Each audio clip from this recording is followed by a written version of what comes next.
cewa ba za a yi da a dawo da tallafin mai ba har ya yi.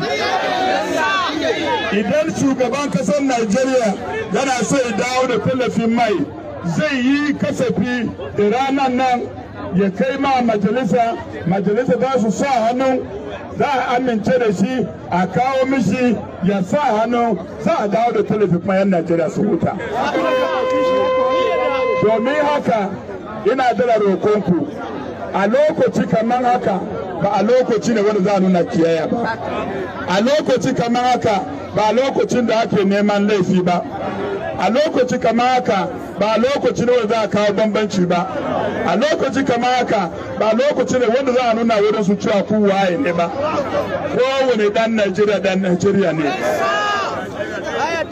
Na yi farin ciki da shi babban yayana a wannan lokaci, yawanci irinsu ba su nan.